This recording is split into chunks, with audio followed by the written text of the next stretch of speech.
All right, we're going to talk about electromagnetics, which, if you know my history, is one of my favorite topics. It's um, it's a difficult one to get your hands around sometimes, but we'll do our best here. So first, we're going to start with electromagnetic waves. So electromagnetic wave is a combination of two things. One is the electric field and the magnetic field. As you can see here in this drawing, the electric field, right? The electric field is pointed one way. The magnetic field is perpendicular to that. And if you actually took the cross product of the electric field cross with the magnetic field, that points in the direction of propagation. So these waves, these electromagnetic waves, are just like the equations for them, anyway, are very similar to the equations for um, an ocean wave or something like that, with the exception of the fact that these are vectors, right? This is the unit vector in the y direction, the unit vector in the z direction, and as you can see from here, these are traveling in the x direction. Now, I'll sometimes refer to this as the E field. I'll sometimes refer to that as the B field. Collectively, sometimes I'll call them electromagnetic waves, and then sometimes I'll just call them E, if I could do an and better, E and M waves. All right? So I'll call them a lot of different things. Electromagnetic waves, E field, B field, E and M waves, E and M. I'll refer to this whole piece of it collectively as E and M. All right, so now on to the next bit. So for these waves, as I said before, E cross B determines the direction of propagation. The other thing is, in those wave equations we had before, you'll see some familiar terms. K is 2 pi over the wavelength. Omega is 2 pi times the frequency, or 2 pi over the period, since the frequency is just one of the period. So we've got here, here they've got illustrated a wavelength, right, from peak to peak, or you could pick from here all the way to there. That's a wavelength. From here to there. So you can pick the wavelength out in a lot of different places. And then, of course, the period is how long does it take if you're standing in one point? How long does it take for it to oscillate all the way up, all the way back down, and all the way up to where you started, right? That's the period. Or if you're sitting here in one spot, how many times per second does a peak pass by? That's the frequency. Another thing we get out of this, electromagnetic waves move at the speed of light. Now, if this were a water wave, this equation F equals lambda would still be equals F times lambda equals the velocity of the wave, right? Equals your velocity. That would still be true. It's just that water waves don't move at the speed of light. So F lambda equals the velocity of the wave, and for the electromagnetic waves, that is the speed of light. Now, for electromagnetic waves in a media, any media, the speed of light in that media is given by 1 over square root of mu naught, 1 over square root of mu epsilon, where mu and epsilon are the permittivity and permeability of the material in free space and in air, since air in terms of electromagnetic waves behaves almost exactly like free space. In free space and in air, C equals 1 over the square root of mu naught epsilon naught. And that value is roughly 3 times 10 to the 8th, or 2.99 times 10 to the 8th meters per second. The other thing we get out of this is that the electric field and the magnetic field strengths are constrained, in that the ratio of the E field to the B field must equal the speed of light. So the two of them together must have a value that equals the speed of light. Or the ratio of the two of them must have a value that equals the speed of light. So when we talk about E and M waves, what are we really talking about? They span a very, very broad spectrum. All right? We have radio waves. And for historic reasons, they're called radio waves. We've got we have um,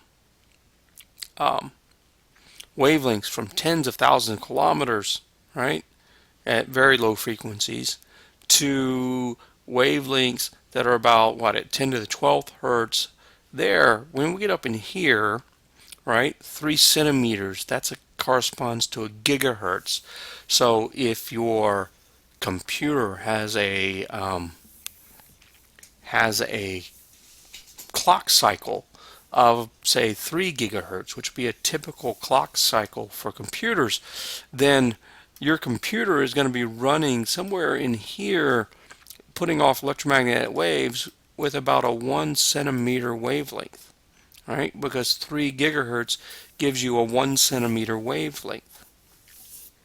Well, up past that, we start getting into the micron range in terms of wavelength, and then there's visible light. All right, we'll look more at visible light later. Visible light's a pretty narrow little band. There's ultraviolet, there's X-rays, gamma rays. These all come from different processes, right? All come from different processes. And then we've got some that are set aside. There's AM radio band in the US. There's the FM radio band, and then there's TV. Then there's microwaves here that are set aside for a variety of communications. Some of it is telecommunications, some of it is your cell phone you're holding in your hand, right? Your cell phone you're holding in your hand puts out microwaves to communicate with the tower. In your book, there's a table of how you get all these different waves, right? And so you should look at this at some times. You are, and what the different things are used for. Visible light, of course, we use all the time. Infrared, we use all the time. Microwaves, we actually use all the time. Right? A lot of these things we use all the time. Ultraviolet, we're starting to get into waves we don't necessarily use all the time, and you don't actually want to be exposed to ultraviolet radiation on a regular basis. The lenses of your eyes are designed to block ultraviolet light, but they have a cutoff frequency where they block ultraviolet light beyond that frequency. But ultraviolet light is some of the more damaging light that we get, right on that edge. Some of the more damaging light that we get for our eyes. X-rays, of course, you know about. They're penetrating. They're problematic, but at the same time, they'll let us do a lot of imaging of dense tissue, dense bone inside of people. And then gamma rays. Gamma rays you're not going to run into as often. So gamma rays are very high energy photons, and they, as you see here, come from things like nuclear decay. I've gotten a few gamma rays myself from a radioactive cesium source once. It wasn't a lot of fun. Okay, so when we talk about some of these things, I'm just going to touch on quickly, what is AM radio? So AM radio broadcasts are typically in the megahertz range. So the numbers on the dial for your AM radio station, let's say you turn to 1142 or something like that, those are actually kilohertz. The station numbers are kilohertz. So that would be 1142 would be actually 1.142 megahertz, or 1142 kilohertz. That's the actual frequency of the radio station. Now, the human voice and music occupies a frequency range of about 20 kilohertz, and so the way we do AM radio, and AM stands for amplitude modulation. The way we do AM radio is the audio sound that we're making is actually used to change the amplitude of the signal we're putting out. So you can see here, this is our carrier wave at a particular frequency, and all we've done is said, well, we're going to multiply these two together so that we get a carrier wave that stays inside the envelope, right?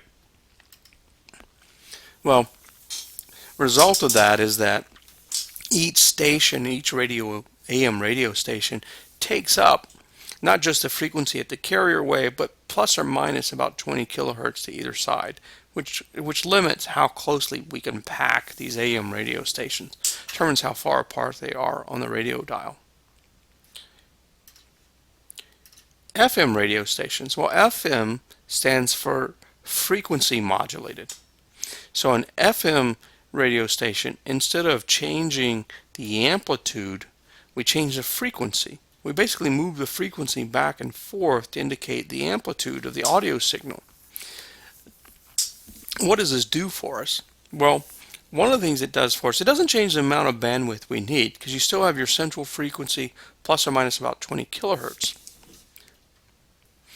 But one of the things it does for us, it makes us less sensitive to noise. And by noise, I don't mean noise in the audio signal. I mean electromagnetic noise from everywhere else, because since we're less sensitive to what this amplitude actually is, right, it can vary some. And all we're really looking at is the frequency. Right, all we're really looking at is frequency. The other thing that FM allowed us, FM being up in the 100 megahertz range. So when you turn to 95.4 FM, you're turning to 95.4 megahertz. So in the FM range, the channels are actually farther apart in terms of the number of kilohertz they're apart.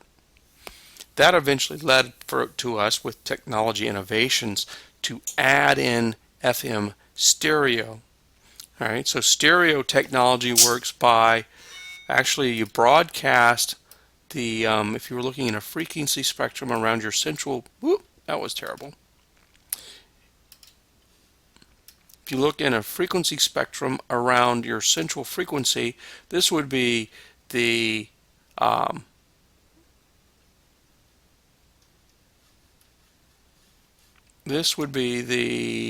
central frequency. This would be the left speaker plus the right speaker. All right, let me restart that. So if you look around the central frequency, there's a space taken up in the frequency domain that's the left speaker plus the right speaker. So what they actually did is they went out here and they put in the left speaker minus the right speaker. So if you take left speaker plus right speaker, you've got mono. It has to be they wanted it to be backwards compatible with non-stereo FM radio. So that's left plus right. Out here you transmit a signal that's left minus right. If you add them up together, you've got the left. If you subtract them, you've got the right. It's a great way. It's a great way to create stereo. Okay. Now, moving on to the next bit. Visible light. This is just to give you an idea of what frequency range, what wavelength, and everything these things are in. So visible light is in the hundreds of nanometer range. If we look at yellow right in here, it's around 590 nanometers, probably more like 594 if I remember correctly, but yellow light, 590 nanometers. What is that in terms of frequency? Well, it turns out that's 508 times 10 to the 12th hertz, or 508 terahertz. So 590 nanometers, 508 terahertz. That's yellow light. And if you look at how our eyes work, our eyes have a cone that sees red, and they have a cone that sees green, and they have a cone that sees blue. All right, and then there are some fraction of people that have a fourth cone, and quite frankly, I don't know off the top of my head what frequency that cone is at. But we have, for most people, we have 3 cones. We see, based on those 3 cones, we see the whole spectrum. And how does that work?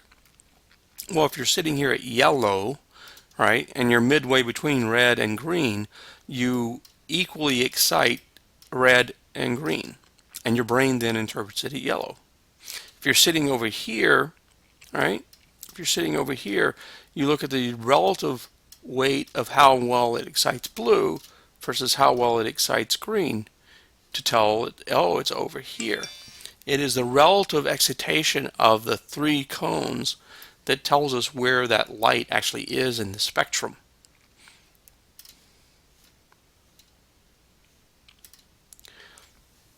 The last little bit,